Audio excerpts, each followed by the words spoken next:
আসসালামু আলাইকুম। আশা করি সকলে ভালো আছেন। আমি আল্লাহর মতে ভালো আছি। দেখেন মাটির কি অবস্থা। এই যে মাটি শুকিয়ে গেছে সব। আমরা পানির আশায় আছি। আমাদের পানি আসে প্রায় 5 কিলো দূরের থেকে, নদীর থেকে পানি আসে। এই কারণে আমরা যতই চেষ্টা করি আগে ভিউ লাগাবো, কোনো দিনই সম্ভব না। তার কারণ আমাদের পানি না আসলে আমাদের ভিউ লাগানো সম্ভব না। যেগুলো যে এই কাছে বিলের আশপাশ সেগুলো লাগানো হয়ে গেছে অলরেডি। দেখেন ওই পাশে ওই পাশেও লাগানো হয়ে গেছে।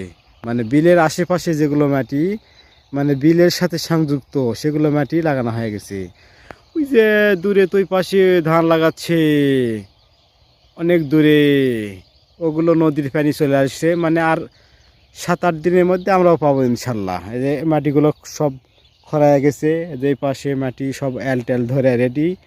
ইনশাল্লাহ আমরাও পানি পাবো অল্প দিনের মধ্যে। কিন্তু আমরা অপেক্ষা করতেছি পানি না আসা পর্যন্ত। মানে লাগালে একটু মুশকিলই হয়, এই ছেঁচা পানি খুব মুশকিল হয়। এই জন্য আমরা অপেক্ষা করব বেশ কিছু দিন, তাহলে আমরা পানি পেলেই আমরা লাগাবো ইনশাল্লাহ। এই যে পুরো মাঠটা ফাঁকা আছে, এই যে পুরো মাঠ, এগুলো পানি দেওয়া লাগবে সব। নদীর পানি আসে তো, 2-3 রাত পানি ঢুকেলেই সব করা হবে, ডুবানো হয়ে যাবে। ডুবানোও শেষ, লাগানোও শেষ। আশা করা যায় আর পরে একটা ভিডিও দেবো যখন লাগানো শেষ হয়ে যাবে জমি সব, সেই ভিডিও দিব ইনশাল্লাহ। আপনারা সবাই সাপোর্ট করবেন, দোয়া করবেন এবং ভালোবাসা দিবেন, তাহলে বেশি বেশি আমরা শিক্ষামূলক ভিডিওগুলো দেব ইনশাল্লাহ। এই যে মাটি সব ফাঁকা, এরপরে যখন লাগানো হবে তখন মাটি আবার দেখা যাচ্ছে সবুজে একেবারে সব ভরে যাবে, সবুজ হয়ে যাবে। আবার মাঠ কিছুদিন পর আরও বেশি সবুজ হয়ে যাবে। এরকম সব সবুজ হয়ে যাবে মাঠ। এখন সাদা আছে, লাড়া আছে অনেক বৃহৎ, এরা থাকবে না, পানি আর সবুজ হয়ে যাবে সব। এই জন্য আমরা পানির অপেক্ষা করতেছি। প্রায় 5 কিলো দূরের থেকে, 4-5 কিলো দূরের থেকে নদীর থেকে পানি আসে। এই জন্য আমরা নদীর পানির অপেক্ষায় আছি। ইনশাল্লাহ পাবো অল্প দিনের মধ্যে। তবে দোয়া রাখি পানি যেন সুস্থ মতো পাই। নদীর অবস্থাও খুব ভয়ানক, নদী শুকিয়ে যাচ্ছে।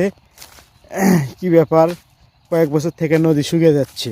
আত্রাই নদী, নদীটা খনন করা লাগতো, খনন করা হয়নি।